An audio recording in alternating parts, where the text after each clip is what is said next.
اعوذ باللہ من الشیطان الرجیم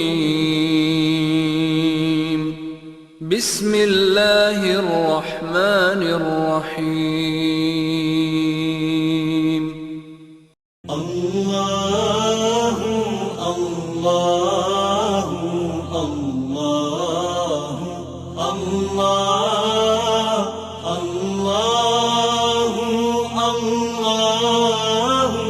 اللہ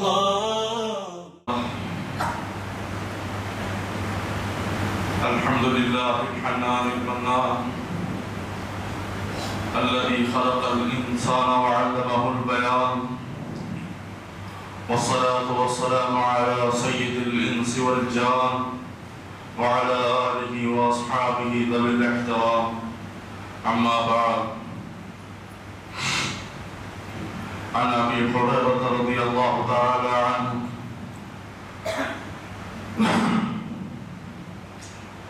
عن أبي هريرة رضي الله تعالى عنه عن النبي صلى الله عليه وسلم سبعة يظلهم الله تعالى في ظله يوم لا ظل إلا ظله إمام عادل وشاب نشأ في عبادة الله ورجل قلبه معلق في المساجد ورجلان تحابا في الله اجتمع عليه وتفرق إليه ورجل دعته عبرة ذات منصب وجمال فقال إني أخاف الله ورجل تصدق بصدقة فأخفاها حتى لا تعلم شماله ما تنفق يمينه ورجل ذكر الله خاليا ففاضت عيناه أو كما قال النبي صلى الله عليه وسلم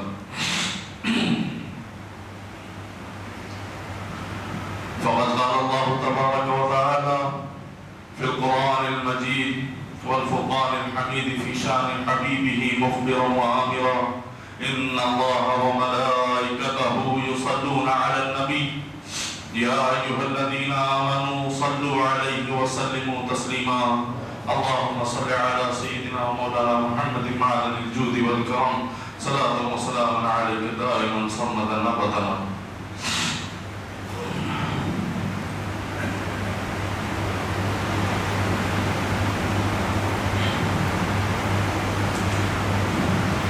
میرے محترم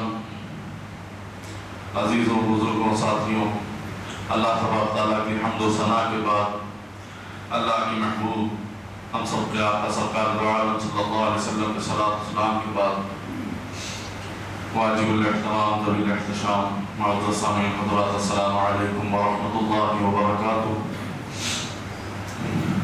میں نے آپ کے سامنے آقا دو عالم صلی اللہ علیہ وسلم کے ایک فرمان کو رکھا ہے، ان کے ایک قول کو رکھا ہے۔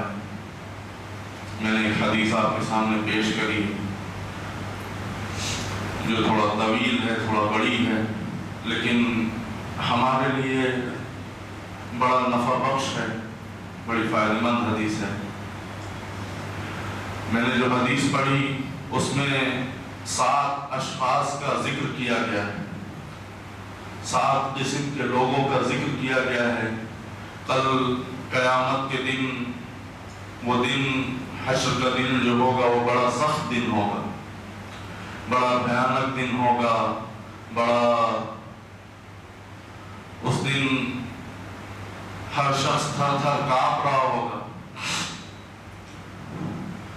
وہ دن آج ہم دیکھتے ہیں کہ سورج الٹا رخ ہے، آج سورج کا رخ الٹا ہے، اس کے باوجود ذرا گرمی پڑتی ہے تو ہمیں برداشت نہیں ہوتا۔ آپ لوگوں کے یہاں تو پھر بھی تھوڑا کم پڑتی ہے، ہمارے یہاں یو پی اور ادھر کی طرف بہت زیادہ بہت شدت کی گرمی پڑتی ہے، یا حجاز کی طرف چلے جائیے، مکہ کی طرف چلے جائیے، مدینہ شریف، ادھر اور زیادہ گرمی پڑتی، عرب ممالک میں۔ معلوم ہوتا ہے، میں کبھی کبھی غور کرتا ہوں کہ سورج کا رخ آج الٹا ہے اور بہت فاصلے پہ ہے، اس کے باوجود حال یہ ہے اس دن حشر کے دن سورج 1 میل 100 میل اوپر ہوگا، اس دن اس کا رخ سیدھا کر دیا جائے گا، اس دن اس کا رخ سیدھا کر دیا جائے گا۔ آج زمین کے اندر قوت جاذبہ ہے، زمین جذب کرتی ہے، گرمی کو جذب کر لیتی ہے، پانی کو جذب کر لیتی ہے۔ اس دن فرمایا کہ زمین تانبے کی ہو جائے گی، بلکہ جذب کرنے کے بجائے الٹا اور گرمی کو اگلے گی۔ ہر شخص اپنے اپنے اعمال بد کے مطابق پسینے میں ڈوبا ہوگا، کوئی ٹخنوں تک، کوئی گھٹنوں تک، کوئی کمر تک، حتیٰ کہ کوئی پورا کا پورا ڈوبا ہوگا۔ اب فرماتے ہیں کہ وہ پسینہ، اس پسینے سے کوئی شخص بچے گا نہیں، اور وہ پسینہ اتنا بدبودار ہوگا اور اتنا گرم ہوگا، اتنا کھولتا ہوا ہوگا کہ حدیث پاک میں آتا ہے کہ اس کی ایک بوند اگر احد پہاڑ کے اوپر ڈال دی جائے تو اس کی حدت اور گرمی سے جو ہے احد پہاڑ پگھل جائے، اور بدبودار اتنا ہوگا کہ اس کا ایک قطرہ اگر اب دنیا میں اس وقت ٹپکا دیا جائے تو انسان کیا، انسان جانوروں کے دماغ بدبو سے پھٹ جائے، کوئی اس پسینے سے بچے گا نہیں۔ لیکن آقا دو عالم صلی اللہ علیہ وسلم نے ہمیں طریقہ اور انداز بتایا ہے۔ یہ حدیث امام بخاری، امام مسلم اور تمام دیگر ائمہ نے اپنے اپنی افراد کے ساتھ اپنے اپنے جو ہے کتب میں درج کیا ہے۔ فرمایا 7 لوگ، 7 خوش نصیب لوگ، سبعۃ یظلھم اللہ تعالی فی ظلہ یوم لا ظل الا ظلہ، 7 ایسے خوش نصیب لوگ ہوں گے جن کو اللہ تبارک تعالیٰ اپنے فضل و کرم سے سایہ لطف و کرم میں رکھے گا، اللہ اپنے سائے میں رکھے گا۔ یہاں سائے سے مراد ایک جماعت ہے جو کہتی ہے کہ یہ سایہ لطف و کرم ہوگا، لیکن شارحین کی ایک جماعت ہے وہ کہتی ہے اس سے مراد عرش کا ٹھنڈا سایہ ہوگا، اس سے مراد عرش کا ٹھنڈا سایہ ہوگا۔ تو وہ کون خوش نصیب لوگ ہیں جن کو اس دن کی نہ سختی پریشان کرے گی، نہ اس دن کی تکلیف؟ فرمایا کہ یوم یفر المرء من اخیہ و امہ و ابیہ، فرمایا اس دن بیٹا باپ کو نہیں پہچانے گا، باپ بیٹے کو نہیں پہچانے گا، بھائی بھائی کو نہیں پہچانے گا، بیوی شوہر کو نہیں پہچانے گی، شوہر بیوی کو نہیں پہچانے گا، ہر شخص نفسا نفسی کے عالم میں ہو۔ الاخلاء یومئذ بعضهم لبعض عدو الا المتقین، فرمایا کہ اس دن گہرے اور جگری دوست آپس میں دشمن بن جائیں، بڑا سخت دن ہوگا، بڑا غیظ و غضب والا دن ہوگا۔ اور میں کبھی تلاوت کرتا ہوں، آیت آتی ہے تو وجود کانپ جاتا ہے، روئے گھبرا جاتے ہیں۔ اس دن اللہ تبارک تعالیٰ فرمائے گا لمن الملک اليوم، سوال کرے گا کہ آج کس کی بادشاہت ہے؟ خود ہی جواب دے رہا ہوگا للہ الواحد القہار، آج اللہ واحد قہار کی بادشاہ۔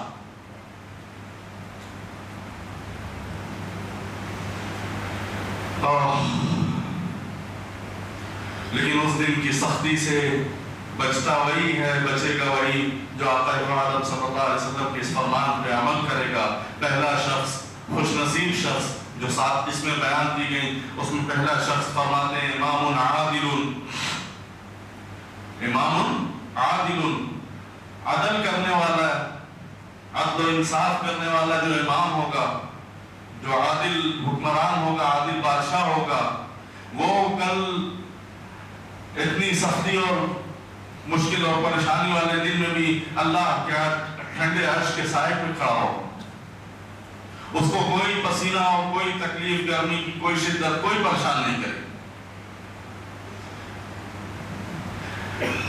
عدل کیا ہے؟ اگر اسلام کا دوسرا نام پوچھا جائے تو نظام عدل ہوگا۔ اسلام ہمیں عدل کا درس دیتا ہے، عدل کی تعلیم دیتا ہے، ہمارا مذہب ہمیں عدل کرنے کی تعلیم دیتا ہے، چاہے وہ اپنا گھر والا ہو، چاہے دور والا ہو، چاہے اپنا رشتہ دار ہو، ہر ایک کے ساتھ عدل و انصاف کرنا۔ اسلام سے پوچھا جائے تو اسلام کہتا ہے کہ تمہارا اسلام کا دوسرا مطلب ہی عدل ہے، نظام عدل۔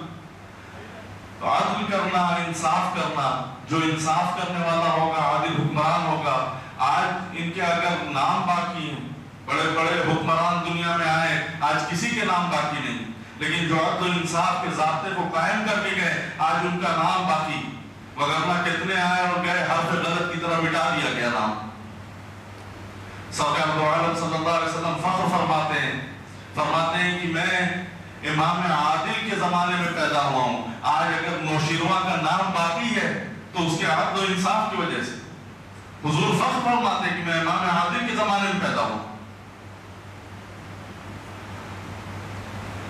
تو آج اگر ان کے نام باقی ہیں، اگر ان کے تذکرے زندہ ہیں، تو انہوں نے عدل کے تقاضے کو پورا کیا، عدل و انصاف کے ضابطے کو قائم کیا اور پورا کیا.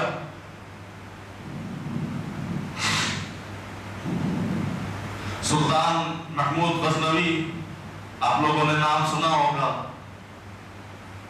بڑے عادل اور بڑے زبردست حکمران گزرے، بادشاہ گزرے. ایک دن ایک عورت آئی، ایک بڑھیا آئی، آپ کے گھر میں آ کے کہتی ہے، آپ کو آ کے کہتی ہے کہ بادشاہ سلامت، میں بیوہ ہوں اور میرے گھر میں جوان بیٹی ہے، اور رات کو جب اندھیرا ہوتا ہے تو آپ کا نالائق بھتیجا ہمارے گھر میں گھس جاتا ہے اور غلط حرکتیں کرتا ہے. میں بہت پریشان ہوں، بہت تنگ آ گئی، کچھ حل نکالے. سلطان محمود غزنوی ان کو کہتے ہیں کہ اچھا تم جاؤ، اور اس کو ایک خصوصی کوڈ دیا کہ یہ کوڈ لے لو اور جاؤ، اب جب وہ دوبارہ آئے گا تم فوراً چلی آنا. ایک دو دن گزرا، وہ جو جوان تھا وہ پھر واپس آیا، گھر میں گھس گیا. بڑھیا بھاگی چلی آئی، بادشاہ کے محل میں آئی، وہ کوڈ دیا جس کوڈ کے ذریعے اس کو بادشاہ سے فوری ملاقات ہو جاتی. بادشاہ نے اسے بلایا، کیا ہوا؟ بادشاہ سلامت، وہ ہمارے گھر میں موجود ہے آپ کا بھتیجا. اچھا چلو. اٹھے اور اس کو ساتھ دیا، چل دیا. گئے اور جانے کے بعد جب گھر قریب آئے فرماتے ہیں کہ تم اندر پہلے چلی جاؤ. اندر چلی جاؤ، اندر جانے کے بعد چراغ گل کر دو، بتی بجھا دو، لائٹ بند کر دو، میں پیچھے سے آتا ہوں. بڑھیا پہلے چلی گئی، جا کر چراغ کو گل کر دیا. بادشاہ اندر گئے، وہ جوان ملا، فوراً تلوار نکالی اور ماری، اس کی سر گردن قلم کر دیا. جب سر قلم ہوا تو پھر بادشاہ نے کہا کہ اچھا اب چراغ جلا دو. چراغ جب جلایا تو بادشاہ نے الحمدللہ پڑھا. چراغ جب جلا بادشاہ نے الحمدللہ پڑھا، اور پھر بڑھیا سے کہا کہ ذرا 2 گھونٹ پانی ملے گا کیا؟ تو بڑھیا نے پانی دیا، آپ نے پانی پیا. تو بڑھیا نے کہا کہ بادشاہ سلامت، بات سمجھ میں نہیں آئی. آپ جب گھر میں داخل ہونے لگے تو آپ نے چراغ بند کرایا، پھر آپ اندر آئے، پھر آپ نے جو ہے چراغ جلوایا. چراغ جلوانے کے بعد آپ نے پانی پیا، اس کی کیا وجہ؟ تو بادشاہ نے کہا کہ بڑھیا جو راز ہے اسے راز رہنے دو. اس نے ضد کری تو بادشاہ نے پھر کہا اچھا سنو، میں جب اندر آیا تو میں نے چراغ اس وجہ سے بند کروا دیا کہ کہیں ایسا نہیں ہو کہ اپنے جوان بھتیجے کو دیکھ کر مجھے میرے بھائی کی یاد آ جائے اور میں عدل کے تقاضے کو پورا کرنے میں کمزور نہ محسوس کرنے لگوں خود کو، اور میں عدل کو پورا نہ کر سکوں. تو میں نے اس لیے چراغ کو گل کروا دی، میں نے چراغ کو بند کروا دی. تو کہا پھر چراغ جلوانے کے بعد آپ نے الحمدللہ کیوں پڑھا؟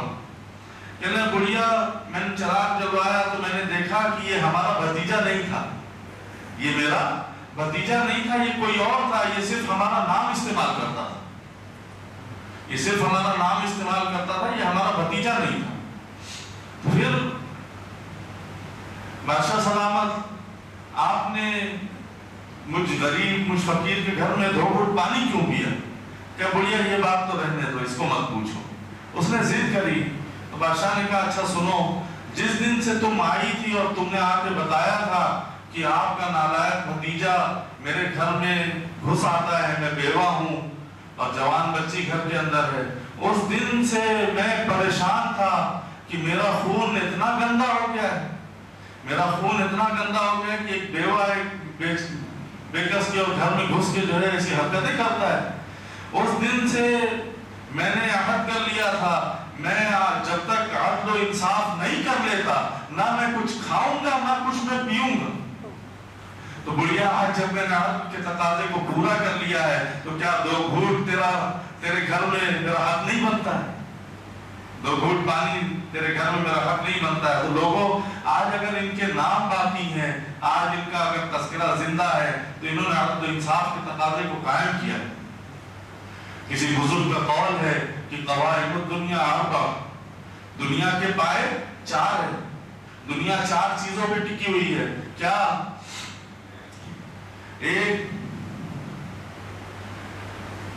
پہلی ہے بعدل العمراء، بعدل العمراء، حکمران کے عدل و انصاف سے دنیا ٹکی ہوئی۔ وبعلم العلماء، علماء کے علم سے دنیا ٹکی ہوئی۔ وبدعاء الفقراء، فقیروں اللہ والوں کی دعاؤں سے دنیا ٹکی ہوئی ہے۔ وبسخاوت الاغنیاء، اور اغنیاء کی سخاوت سے دنیا ٹکی ہوئی۔ ایک عربی کا مقولہ ہے کہ الملک یدوم بالظلم ولا یدوم بالکفر، فرمایا کہ ملک کفر سے تو قائم رہ سکتے ہیں لیکن ظلم سے کبھی قائم نہیں رہ سکتے۔ کسی ملک میں، کسی بستی میں، کسی شہر میں، کسی گھر میں اگر ظلم کا آغاز ہو جاتا ہے، وہ شہر، وہ بستی، وہ ملک، وہ گھر برباد ہو جاتا ہے۔ آپ نے دیکھا ہوگا۔ تو فرمایا کہ جب کبھی تمہیں موقع ملے عدل و انصاف، چاہے اپنی سگی اولاد کیوں نہیں ہو، عدل کے تقاضے کو قائم کرنا، عدل کرنا، انصاف کرنا، یہی اللہ کے رسول کی منشا ہے۔ تو پہلا شخص، خوش نصیب شخص جس کو فرمایا کہ اللہ کے عرش کے ٹھنڈے سائے میں کھڑا ہوگا، وہ امام عادل ہوگا۔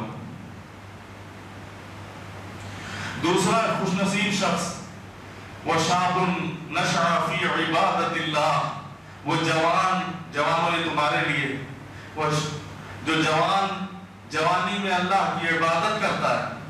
وَشَابٌ نَشَعَ فِي عِبَادَةِ اللَّهِ، جو جوانی میں عبادت کرتا ہے، فرمایا کل کوئی سایہ نہیں ہوگا، اللہ تبارک تعالیٰ اس جوان کو اپنے عرش کے ٹھنڈے سائے میں کھڑا کرے۔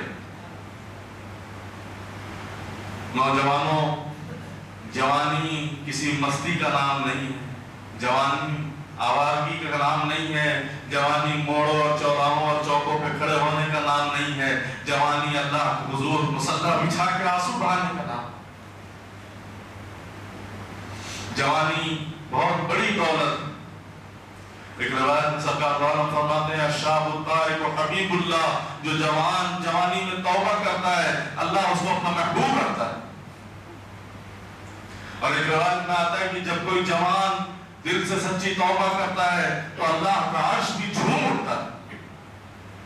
اور فرمایا کہ 1000 بوڑھے ایک طرف ہو کے توبہ کریں اور ایک جوان ایک طرف کھڑا ہو کے توبہ کرے، اللہ کو اس ایک جوان کی توبہ زیادہ محبوب۔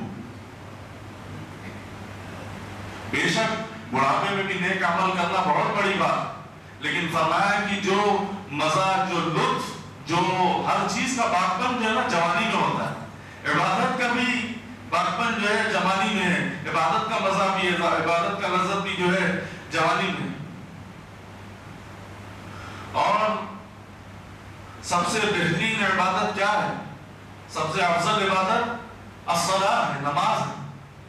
لیکن عبادت کا مفہوم صرف نماز تک نہیں ہے، عبادت کا مفہوم بہت وسیع ہے، بڑی وسعت والا ہے۔ فرمایا کہ اب ہر شخص اپنی رضا کو اللہ کی رضا میں گم کر دینا، یہ عبادت ہے۔ ایک بزرگ فرماتے ہیں کہ اپنی رضا کو اللہ کی رضا میں گم کر دینا، اپنی خواہشات پہ پہرے لگانا، اپنی نگاہوں کی حفاظت کرنا، اپنے قدموں میں قید و بند کی بیڑیاں باندھنا اللہ کے لیے، اللہ کی رضا میں اپنی رضا کو گم کر دینا۔ ایک شخص بازار کو گیا، جا کر غلام خریدا، وہ زمانہ تھا غلام بکتے تھے، جا کر غلام خریدتا ہے اور غلام خرید کر لاتا ہے اور لانے کے بعد اس سے پوچھتا ہے کہ تیرا نام کیا ہے؟ وہ غلام کہتا ہے کہ میرا کوئی نام نہیں، غلام نام بازار میں بک گیا، جس نام سے آپ پکارتے وہی میرا نام ہو۔ تو ہم غلام کو عبد کہتے ہیں، عبد کے معنی بندہ، ہم بھی اللہ کے بندے ہیں۔ ہمیں بھی چاہیے کہ ہم سر سے لے کے پاؤں کے ناخنوں تک اللہ کی رضا میں اللہ کی مرضی کے مطابق اپنے آپ کو بیچ دیں۔ غلام کا تو یہی مطلب ہے، اگر ہم غلام ہیں، اگر ہم اس کے عبد ہیں، اس کے بندے ہیں، پھر ہمیں چاہیے کہ مالک کی مرضی کے خلاف نہیں کرنا چاہیے۔ لیکن افسوس کہ ہم اپنی خواہشات نفس کو پورا کرنے کے چکر میں اللہ کے رسول کی مرضیات کو ایک طرف کرتے ہیں، اپنی خواہشات اپنی مرضیات کو جو ہے آگے بڑھا۔ لیکن اگر ہم سچے ہیں، ہم بندے ہیں، واقعی اس کے بندے ہیں، پھر ہمیں چاہیے کہ اس کی ہر ایک مرضی پہ اپنی مرضی کو گم کر دینا، اس کی رضا میں اپنی رضا کو گم کر دینا ہے۔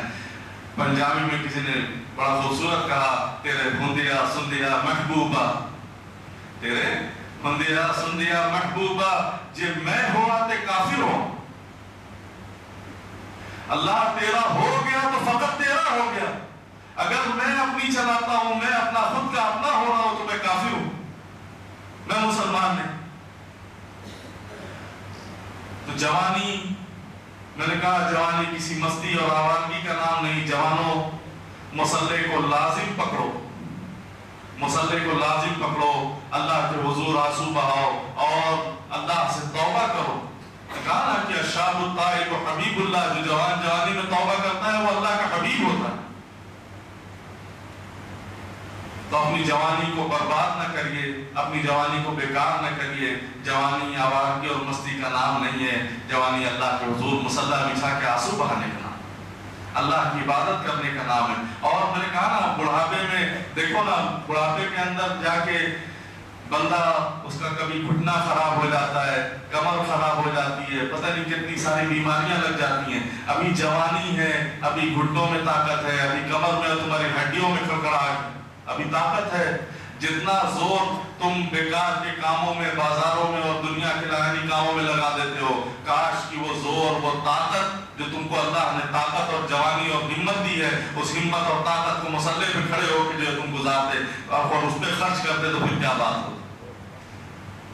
راتوں رات عبادت کے بہت طریقے ہیں، نماز کے بہت طریقے ہیں۔ راتوں رات مصلی بچھا کے نیت کر لو کہ آج 100 رکعت نفل پڑھوں، نیت کر لو کہ آج مسجد میں بیٹھ کے 2 پارے 4 پارے پڑھوں گا، نیت کر لو کہ آج 1000 اور 2000 مرتبہ اپنے آقا کریم صلی اللہ علیہ وسلم پہ درود و سلام بھیجوں۔ کیوں نہیں ایسا خیال آتا؟ افسوس، خیال اس لیے نہیں آتا کہ ہمارا دل مردہ ہو چکا ہے، بازاروں اور دنیا کی لگژریز ہمارے دلوں کو خراب کر چکی، ہمارے اندر کوئی نیک خیال اور اچھا خیال آتا ہی نہیں۔ ہم بیکار کے لائنی کاموں میں مصروف اور ادھر ادھر گھومنا پھرنا، موبائل اور پتہ نہیں کیا کیا دنیا کے چکروں میں بن گئے ہیں۔ نہیں، اپنے آپ کو ان گندگیوں سے نکالو اور مسلح کو لازم پکڑ دو۔ خوش نصیب ہے وہ نوجوان جو اللہ کی عبادت کرتا ہے اور کل قیامت کے دن جب کوئی سایہ نہیں ہوگا، اللہ تبارک تعالیٰ اس نوجوان کو اپنے عرش کے ٹھنڈے سائے میں کھڑا کرے گا۔ تیسرا شخص، خوش نصیب شخص، وَرَجُلٌ قَلْبُهُ مُعَلَّقٌ فِي الْمَسَاجِدِ، وہ شخص جس کا دل مسجد کے ساتھ لٹکا ہوا ہے۔ کیا؟ جس کا دل مسجد کے ساتھ لٹکا ہوا ہے، کل قیامت کے دن کوئی سایہ نہیں ہوگا، اس خوش نصیب شخص کو اللہ تبارک تعالیٰ اپنے عرش کے ٹھنڈے سائے میں کھڑا کرے۔ عبداللہ ابن مسعود رضی اللہ تعالیٰ رہتے ہی مسجد میں تھے، ہر وقت مسجد میں رہتے تھے، ذرا کچھ کام وغیرہ آیا تو کام سے فارغ ہوئے اس کے بعد مسجد میں۔ حضور فرماتے ہیں کہ کچھ لوگ مسجد کی میخیں ہوتی ہیں، کچھ لوگ مسجد کی میخیں ہوتی ہیں، جب دیکھو تب مسجد میں ملیں گے۔ ایک نماز پڑھ لی، دوسری نماز کے انتظار میں بیٹھے ہوئے، دوسری نماز پڑھ لی، تیسری نماز کے انتظار میں بیٹھے ہوئے، معلوم ہوتا ہے کہ ہر وقت ان کا دل مسجد سے جڑا ہوا ہے۔ اور آج اگر ہم دیکھیں، غور کریں تو آج الٹا ہو گیا ہے۔ فرمایا کہ المومن فی المسجد، المومن فی المسجد کالسمک فی الماء، مومن مسجد میں ایسے ہوتا ہے جیسے پانی میں مچھلی ہوتی۔ والمنافق فی المسجد کالطائر فی القفص، اور منافق مسجد کے اندر ایسے ہوتا ہے جیسے پجرے کے اندر پرندہ ڈال دیا گیا ہو پڑپڑا رہا ہو. اور آپ دیکھتے ہیں، ہم دیکھتے ہیں کہ کوئی ایسا موقع ہو یا جمعۃ المبارک کا دن ہو، آتے سب سے دیر میں حکم ہے کہ مسجد میں جلدی جاؤ اور دیر سے نکلو. مسجدوں میں جلدی جاؤ اور دیر سے نکلو، بازار میں دیر سے جاؤ اور جلدی نکل جاؤ. لیکن ہم نے اس کا الٹ بنا لیا ہوا.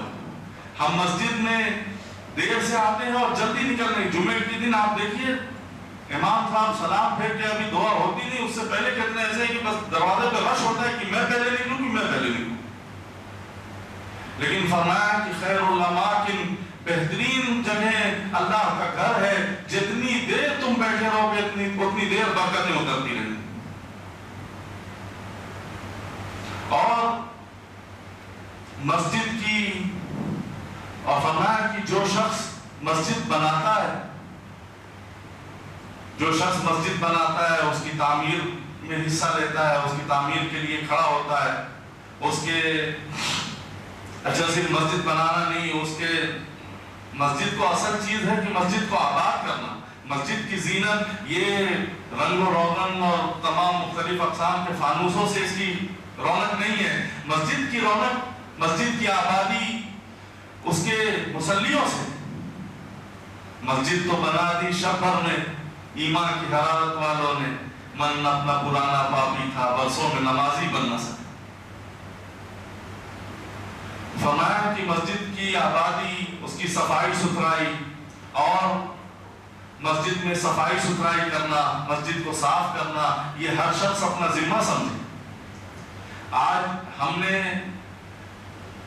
ایک بندہ رکھ دیا ہے، لوگوں کو رکھ دیا ہے کہ تم صاف صفائی کرنا ہے، اس کو اپوائنٹ کر دیا، اس کی تنخواہ، اس تنخواہ میں ہم پیسہ ہم بھی ملاتے ہیں، ہمارا حصہ لگ جاتا ہے. لیکن ہم خود بڑھ کر کچھ صفائی کریں. ایک زمانہ ہوا کرتا تھا کہ لوگ پہلے مسجدوں میں آ جاتے تھے، نماز سے آدھا ایک گھنٹہ پہلے آ جاتے تو آ کر مسجد کی صفائی میں لگ جاتے تھے.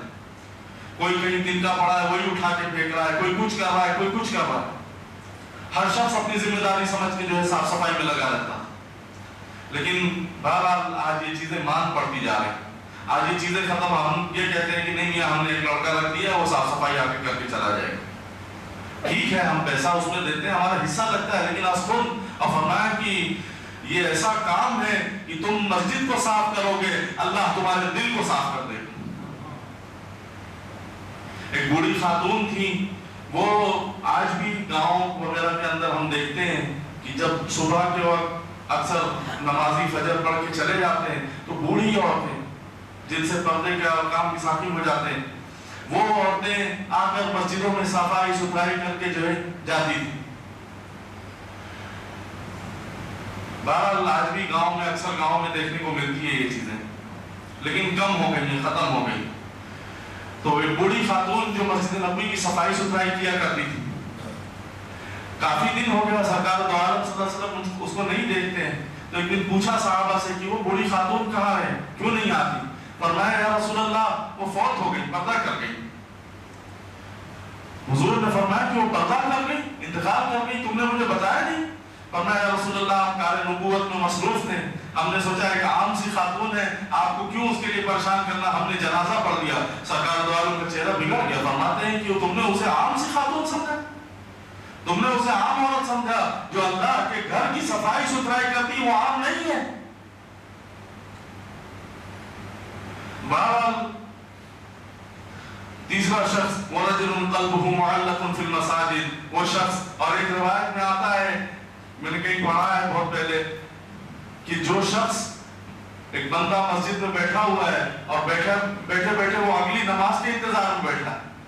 اگلی نماز کے انتظار، مثال طور پہ عصر پڑھ لی، عصر پڑھ کے اب مغرب کے انتظار میں بیٹھا ہے. اللہ تبارک تعالیٰ فرشتے کو کہتے ہیں کہ جاؤ جا کر دیکھو کہ میرا بندہ کیوں بیٹھا ہوا ہے.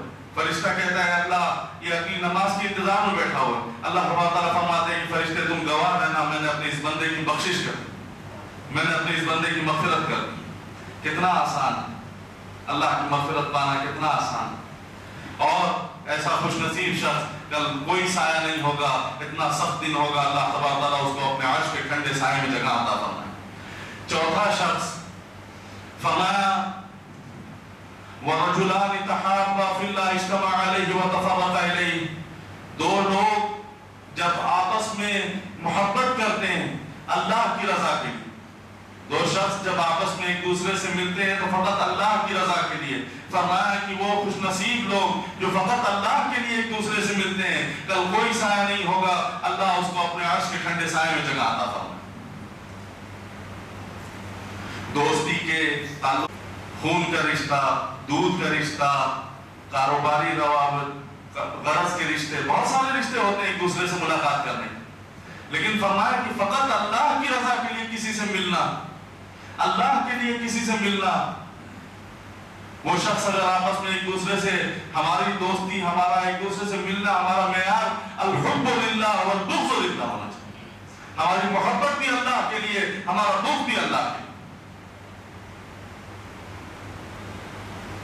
تو اگر اللہ کے لیے آپس میں ایک دوسرے سے محبت ڈالی ہے تو فرمایا کہ کل قیامت کے دن ایک روایت میں آتا ہے کہ ایک شخص کہیں جا رہا تھا اپنے ایک دوست سے ملنے، اپنے ایک ساتھی سے ملنے جا رہا تھا، تو فرشتہ اللہ تبارک تعالیٰ بھیجتے ہیں اس کو بشکل انسان، ایک فرشتہ کا غلام آتا ہے، آ کر کہتا ہے کہ یہ بھائی کہاں جا رہے ہو؟ تو وہ کہتا ہے کہ میں اپنے اگلی بستی میں جا رہا ہوں، اپنے ایک ساتھی، اپنے ایک دوست سے ملنے جا رہا ہوں۔ تو وہ آگے سے کہتا ہے کہ کس لیے جا رہے ہو؟ کوئی کام ہے اس سے؟ کہنا کوئی کام نہیں۔ اچھا کوئی غرض ہے اس سے؟ کہنا کوئی غرض نہیں۔ اچھا کوئی رشتہ داری وغیرہ کا معاملہ ہے؟ کہنا کوئی رشتہ داری نہیں۔ پھر کیوں جا رہے ہو؟ فرمایا فقط اللہ کے لیے جا رہا ہوں، اللہ کی رضا کے لیے اس سے ملنے جا رہا ہوں۔ تو فرمایا اس فرشتے نے کہ میں اللہ کا بھیجا ہوا فرشتہ غلام ہوں، میں اللہ کا فرشتہ ہوں۔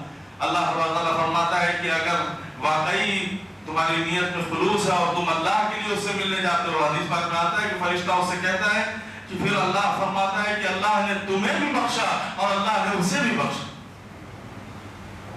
تو ہمارا آپس میں ایک دوسرے سے ملنا اللہ کے لیے ہو، ایک دوسرے سے محبت کرنا اللہ کے لیے ہو۔ میں اگر آپ سے ملوں تو اللہ کے لیے ملوں، آپ مجھ سے ملیں تو اللہ کے لیے ملیں، اور ہم جب جدا ہوں تو اللہ کے لیے جدا ہوں۔ وہ شخص خوش نصیب ہوں گے جو اللہ کے لیے ایک دوسرے سے ملتے ہوں گے، کل کوئی سایہ نہیں ہوگا، بڑا نفسا نفسی کا عالم ہوگا، اس نفسا نفسی کے عالم میں اللہ تبارک تعالیٰ اس خوش نصیب شخص کو اپنے عرش کے ٹھنڈے سائے میں جگہ عطا فرمائے۔ پانچواں شخص، میں بات کو انشاءاللہ جلدی جلدی سمیٹنے کی کوشش کر رہا ہوں۔ پانچواں شخص، خوش نصیب شخص، وَرَجُلٌ دَعَتْهُ امْرَةٌ ذَاتُ مَنْصِبٍ وَجَمَالٍ فَقَالَ إِنِّي أَخَافُ اللَّهَ۔ وہ شخص، خوش نصیب شخص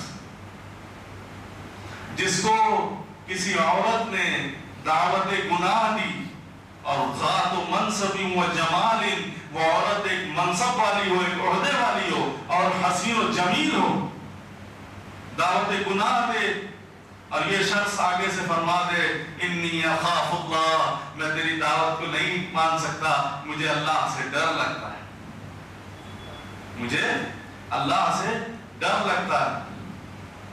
فرمایا وہ خوش نصیب شخص، یا اسی طریقے سے کسی عورت کو کوئی مرد دعوت گناہ دے اور وہ عورت پلٹ کر کہہ دے کہ انی اخاف اللہ، مجھے میرے اللہ سے ڈر لگتا ہے، وہ عورت جنتی ہے۔ اور فرمایا کہ کل کوئی سایہ نہیں ہوگا، اللہ اس خوش نصیب لوگوں کو اپنے عرش کے ٹھنڈے سائے میں جگہ عطا فرمائے۔ شیطان کا سب سے انتہائی خطرناک جال ہے، اور کیسے کوئی روکے؟ جب قدموں میں خود حسن بچھ رہا تو اپنی خواہشات کو کوئی کیسے روکے؟ لیکن جب کوئی مرد، کوئی جوان، کوئی پرہمت مرد عزم کرتا ہے، ارادہ کرتا ہے، اپنی خواہشات کا خون کر دیتا ہے اللہ کے رسول کی رضا کے لیے، فرمایا اس کے اوپر کوئی جان نہیں چلتا، شیطان کا کوئی حربہ نہیں چلتا۔ حضرت یوسف علیہ السلام کو دیکھ لو نا، زلیخا نے کہا تھا قالت حیت لک، یوسف میرے قریب آؤ، فرمایا قال معاذ اللہ، اللہ کی پناہ چاہتا ہوں۔ فرمایا شیطان کا آخری جال ہے، لیکن نور کو بھی رسیوں میں جکڑا نہیں جا سکتا۔ جب اللہ کا